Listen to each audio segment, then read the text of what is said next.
the Alcatraz spoon, and I dug my way to freedom.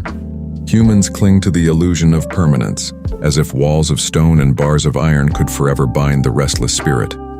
They build fortresses against the sea, against time, against themselves, yet overlook the quiet rebellion in the ordinary. A simple utensil meant for sustenance becomes the chisel of defiance. I was that rebellion, forged in anonymity, wielded in secrecy. In the damp chill of Alcatraz, where the Pacific's roar mocked every inmate's isolation, I observed the unraveling of men, not as a spectator, but as an extension of their will.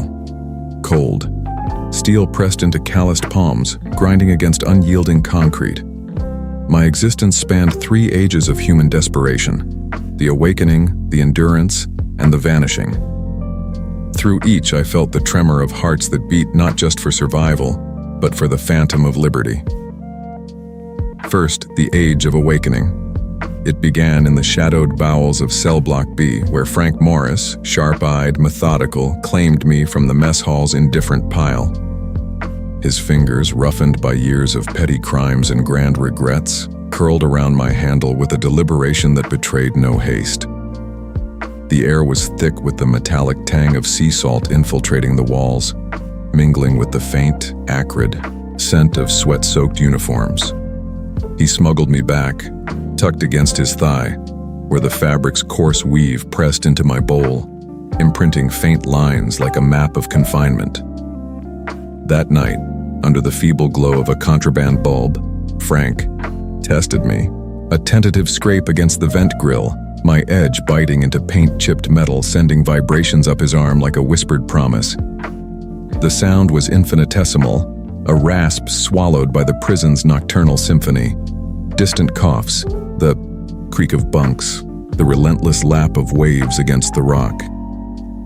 But in that moment I sensed his pulse quicken, a rhythmic thud transmitted through his grip, warm and insistent against my unyielding form. He was joined by the brothers, John and Clarence Anglin, restless souls whose laughter in daylight masked the hollow echo within.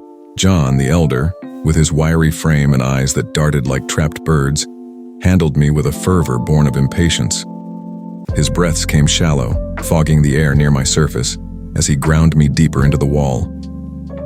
The concrete yielded grudgingly, its granules embedding in my grooves, a gritty paste that cooled against my metal like congealing blood.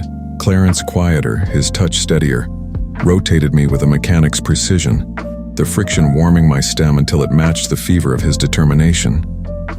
In those early hours, as the fog rolled in from the bay, blanketing the island in ethereal silence, I witnessed their unspoken pact.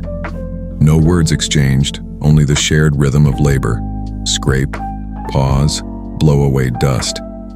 The cold seeped from the floor through their thin soles, numbing toes that curled in futile resistance. Yet their hands remained fervent, palms slick with effort, transferring the salt of exertion onto me, etching faint corrosions like badges of intent. And here, the first psychological reveal. Their actions stemmed not merely from the cage of Alcatraz, but from the deeper prison of fractured identities. Frank, orphaned young, dug not just through rock, but through the abandonment that had hollowed him, seeking control in a world that had stripped it away. The brothers, bound by blood yet severed by circumstance, channeled their fraternal loyalty into this act, a desperate bid to reclaim agency from lives dictated by impulse and misfortune. Fear of inadequacy drove them. The illusion that freedom lay beyond the wall masked the terror that it might not exist at all. Transitioning into the age of endurance, months blurred into a monotonous siege. The vent widened imperceptibly, my edge dulled by relentless abrasion, yet honed by necessity. Night after night, in the stifling humidity that clung like regret, they alternated shifts. Frank's methodical strokes, slow, deliberate, each one a calculation against detection, contrasted with John's erratic fervor, his grip tightening until I felt the strain in his tendons, a vibration like suppressed rage. The sensory assault was ceaseless. The acrid bite of pulverized concrete dust coating throats, eliciting muffled coughs that echoed down the corridors. My bowl filled with debris, gray and fine as forgotten ash, dumped surreptitiously into the toilet's swirl. The brothers' whispers, barely audible over the guards' patrolling footsteps, carried the weight of conspiracy, their voices hoarse, laced with the metallic aftertaste of fear.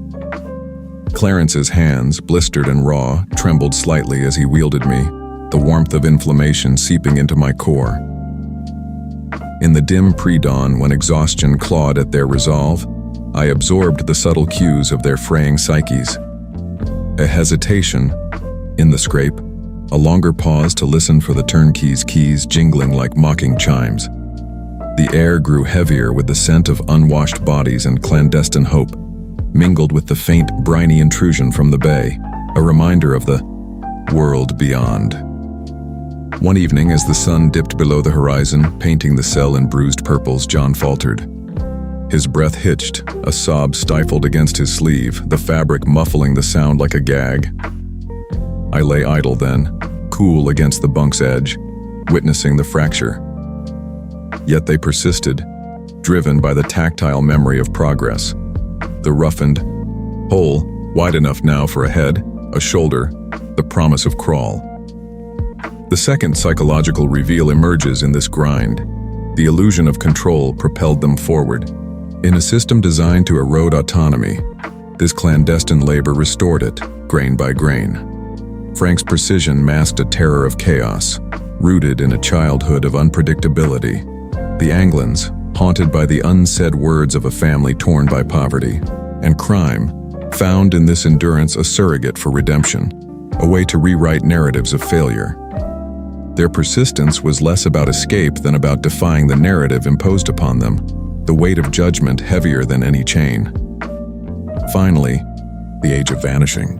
June 11, 1962, the culmination in hushed frenzy.